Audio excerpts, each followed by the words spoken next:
Doing the 360 defense requires you keep your body in motion at all times, using your arms to defend different angles of attack. The key is keeping your arms at an oblique angle with your hands open and straight so that you don't take any blows straight on. Each is deflected down the angle of your forearm, which reduces its impact. The armbar is a combination of two levers. While your legs push up on your opponent's neck, your arms apply downward pressure to his trapped wrist. The opposing forces turn the elbow into an ad hoc fulcrum point.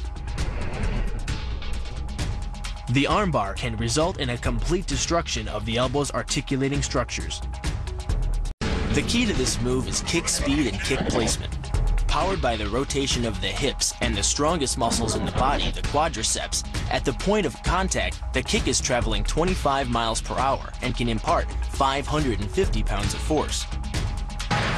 The wider the foot travels from the center of its axis, the more speed and power it picks up. More than enough to cause a knockout or concussion. Delivered to the neck, it can fracture the cervical vertebrae. The first elbow strike can accelerate to a speed of 25 miles per hour in less than a quarter of a second. Less than a third of a second later, the initial strike is followed by another, equally devastating shot.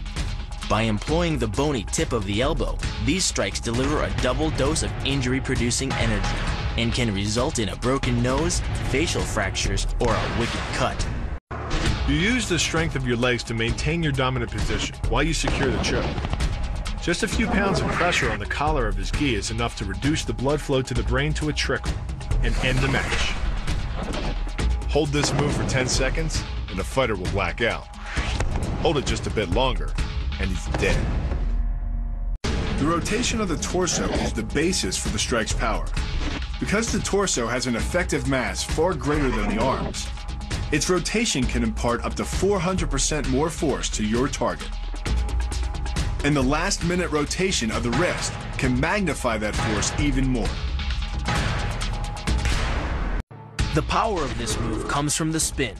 Like the wrecking ball at the end of a demolition crane, the power is generated by the rotation of the body. In conjunction with the snap of the knee, the foot achieves a velocity of nearly 30 miles per hour. When the heel connects with the solar plexus, it transfers 1,400 pounds of force, enough to damage internal organs and fracture multiple ribs. The power of the takedown is derived from the simple mechanical advantage you hold over your opponent. By wrapping up his striking leg at the upper thigh, you've placed your opponent in what's called conditional stability. If he remains stationary, he could technically maintain his balance indefinitely. But by driving him backward and initiating a sweep of his other leg, you've added two destabilizing factors, and the loose center of gravity simply cannot hold. It's aimed at the largest gland in the human body, the liver. A direct hit won't just bring an opponent down. It can rupture the gland, causing severe internal bleeding. But the liver is well protected by the rib cage, so the kick must be accurate to within half an inch. By bending the elbow across the fulcrum of your hips, you're subjecting the weak joint to the leverage of two strong forces: the pull of your thighs on his shoulder and your hands on his wrists. As little as 1,000 pounds of force can be enough to destroy the elbow. The leverage of the armbar can supply much more than that.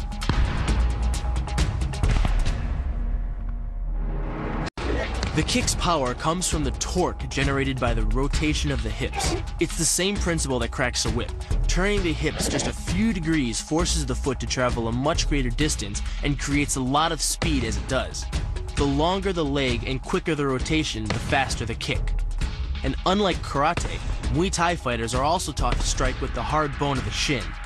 A Muay Thai kick can generate roughly the same force as a baseball bat, enough to crack a rib or a leg. Basically, it works like a point of a knife. All the force is magnified by being concentrated in a small, hard area. Even if the elbow doesn't deliver a knockout, it will almost always leave a nasty cut and often end a fight.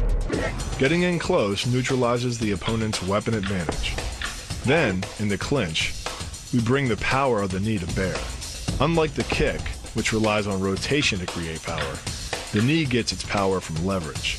Pulling our opponent down as we drive the knee up can deliver up to 2.5 tons of force, enough to lift a car. It's not the arms, but the legs that drive our fists. Like a piston, the explosive power of the legs is capable of generating hundreds of pounds of force, all to a very vulnerable area, the soft underside of the opponent's jaw. Like the Hanuman move, the flying knee relies on the explosive power of the legs. But rather than spread the power of our blow over two fists, it concentrates it into the spear point of the knee and combines it with the force of gravity. It's the equivalent of hitting our opponent in the chest with a sledgehammer. The key to the reap is to get your opponent's center of mass outside his stability zone.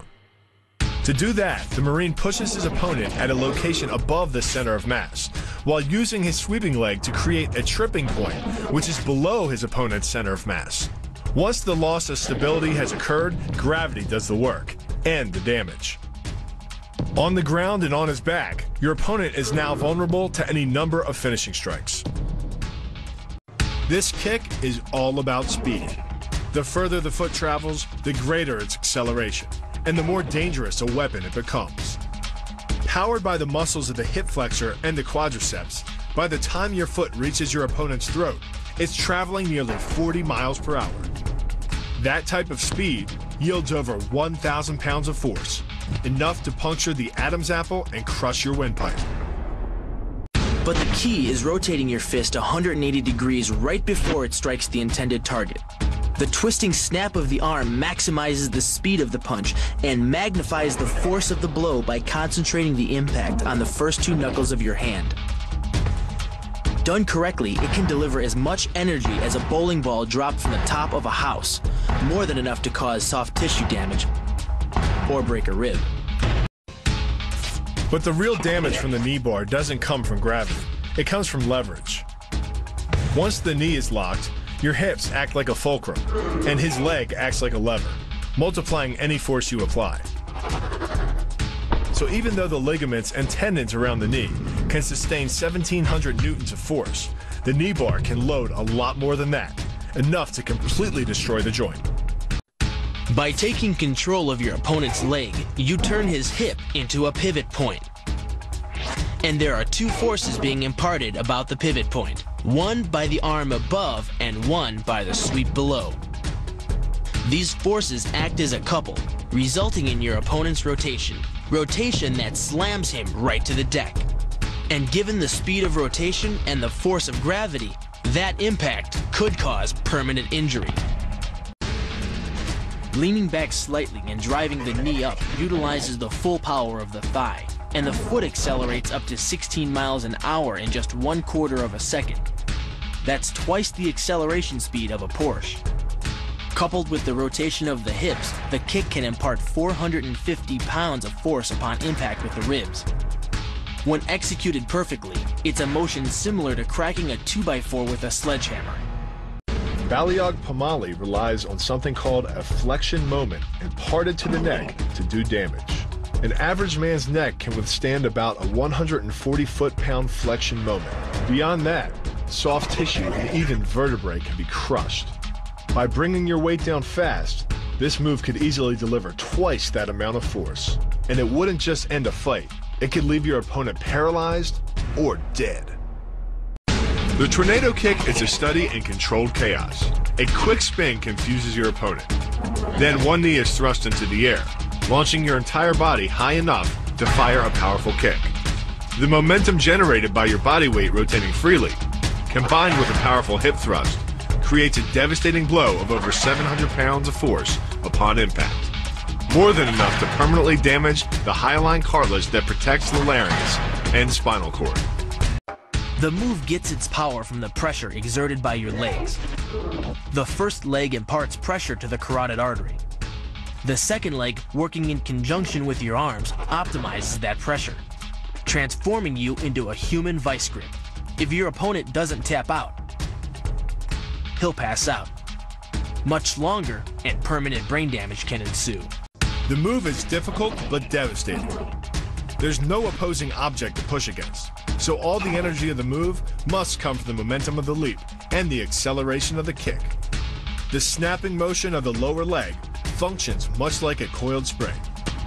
When unleashed, the kick reaches impact speeds of 20 miles per hour and delivers up to 400 pounds of force to the opponent's chest.